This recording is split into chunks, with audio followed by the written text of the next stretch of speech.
Chasing payment, that is a sport that sometimes you're called to do as a business owner that you never want to be part of.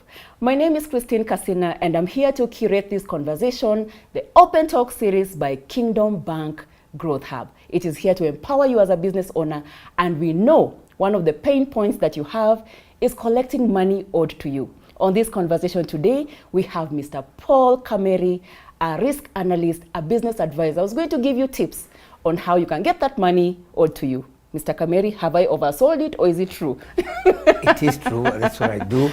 Based on what I do every day and what I've done for the last 30 years, it's true that I have an experience, a quite indulging experience in correcting money that is owed to myself, to others. And the biggest problem I find every time I have that conversation is that I realize it confirms to me how difficult it is to go to sell, to wear that hat of selling, and then right at the tail end of the whole transaction, you wear another one for collecting. It is completely impossible because there's an incongruence in those two personalities.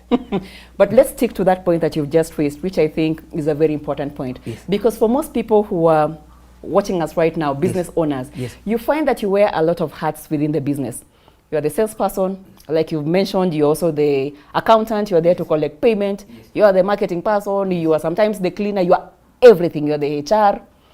But then at the end of the day, this is the capacity that you have. Do you think as people who are in business, we need to separate ourselves from collecting money owed to us? Do we need to get people to collect the money for us so that people can take us seriously, or what do we need to do? I'll give you an example. When you're selling, you are in the seeking favor territory, because there's so many other people selling the same products you are. You're not inventing the wheel. Yes. So you have to be naturally nice, or even unnaturally nice, and of course going beyond that call of duty, because you really want the people to buy your product or your service. Absolutely. When that is finished and the people sell, remember, I always tell people, a sale is never a sale until the cash register rings. Not remembering that in that act of selling, seeds of default are being planted. We're excited to have sold. Yes. Now, when you go to collect 30 days or 15 days down the line, and maybe there were promises made at the sale point about maybe we like our money by 30th of the month or by 30 days of you month. need to pay us. That thing is there. So when they don't do that, when they don't subscribe to those rules that you set for the sale, then you go to face them. Now that person, that nice seller, now have to be dissolved, and another one, a collector, has to crop up. It is immensely difficult to hear those two hearts, because now you have almost a disjointed personality.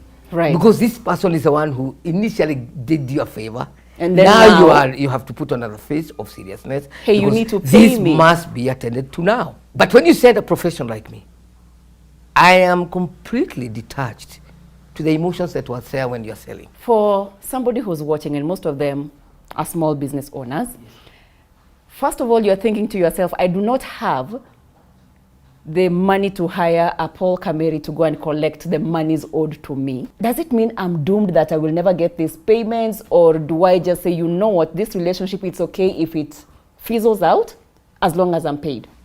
No, you're not doomed, because it depends on the affordability and whether you can afford the collector or the team that goes to collect, or an accountant or somebody, or even an accountant. So that's an option? Yes, an option. Yes, okay. Option. You can collect, but we are telling people increasingly, it's better to use a collector, because they bring in the money. There's this thing of saying, and I'll give you an example, that there's that condition written that it's 30 days only.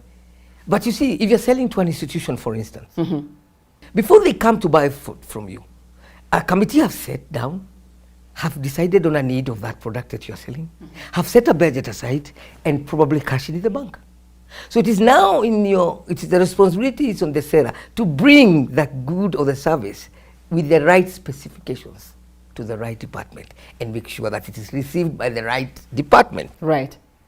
So after that, it takes a few, maybe a week or two to the most, for the people who you have supplied to make sure that the goods of the service meets their specifications.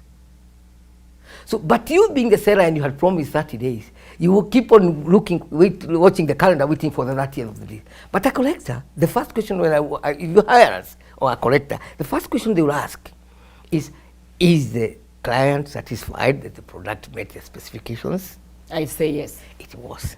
So you don't have to wait until 30 days to pay me because you got what you wanted. Wait, but in the document I stipulated that, I stipulated that payment needs to be done within, on or before. So possibly what we need to tell our business owners Yes. is that the wording that we use in our invoicing policy Yes. could be some of the things that we need to change. Because it doesn't mean that because I have bought from you, I understand. I have to wait for that day. I've done that. I've done that. I've talked to people who the client was thinking they have to wait for that days. But I had a meeting and asked them, did you like the product? Did it meet the specs?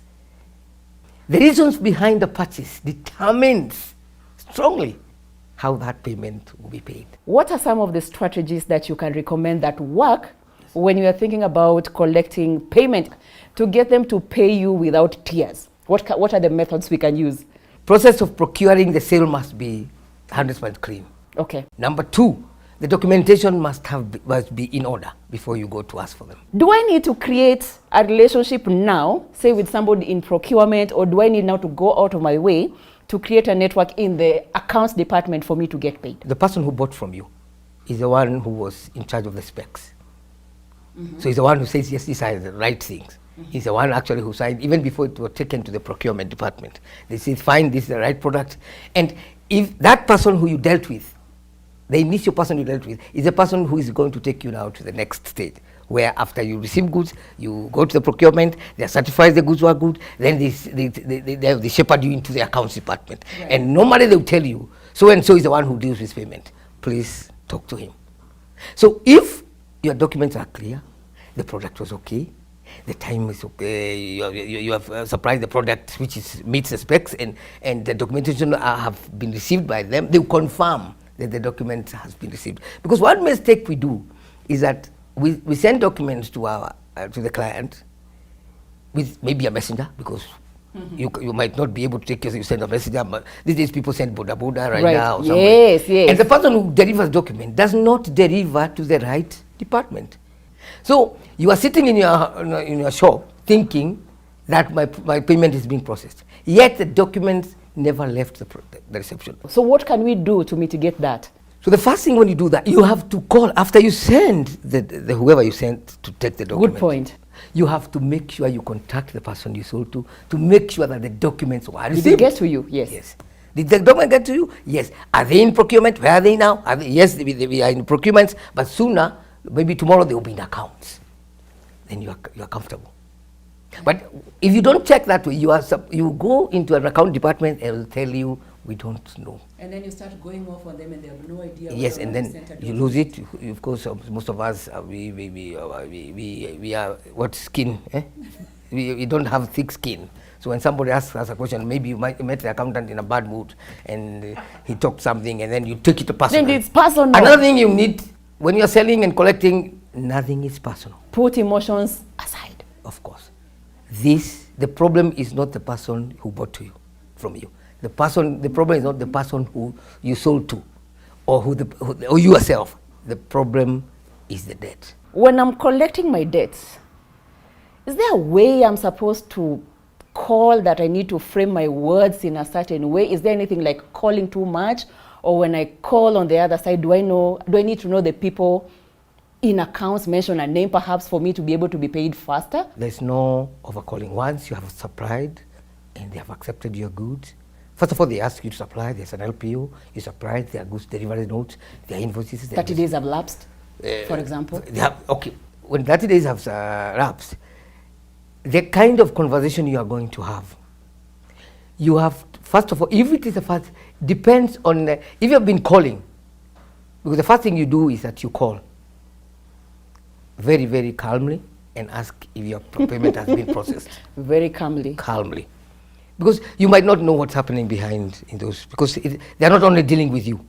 Good point. They're dealing with many people.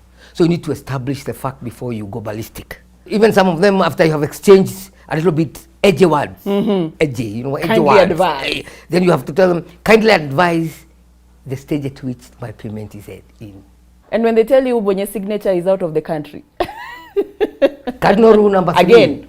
Write down everything people tell you, the responses you are given by the people who you collect from. And diarize it on the date that they told you and who said that. Because one day when, assuming it will go down completely now and become bordering on a bad debt, the letter, when you give us as a debt collector, when you come to us as risk, the letter we shall highlight all those promises that are made by particular individuals in that organization. On this particular date. Yes, we said this and we've been waiting, and this position has become untenable. So what you're saying is, we, as small business owner, we no longer need to be casual in the way we collect the monies owed to us. Don't be casual. Be firm, not harsh. Firm, not harsh. Yeah. Firm indicates that this situation must be attended to urgently. It is important and in their interest that they do so. Because one of the things people don't do, they don't remember who they talked to. They don't remember what they were told last time. So even they're so confused. So every time they call somebody, no, you didn't talk to me. My name is Paul. You talked to somebody, to John. Right? Then say, oh, okay. Oh, it's not. You are not John. No, you are Paul. Okay, now tell me what you want. And then I start. Then now you start again. and promising you now further into the future. Like we said at the beginning, chasing payments sometimes for a small business can be a sport. I know we need to come to the end of this conversation, which I know for anybody who's watching, this has been impactful. I hope you've learned something. In summary, 1, 2, 3, when it comes to chasing payment, you said number 1, he said, Mr. Kameri said number 1, you need to have your documents in order. That was 1. Number 2, make sure they got to the right office. Make sure they get to the right office. When you send a rider, do a follow-up phone call, email to make sure they got to the right person. And the third one? Get the name of the person who is now having the documents. And from today onwards, make sure you note down the person you called, on what date, and what the response was. Absolutely.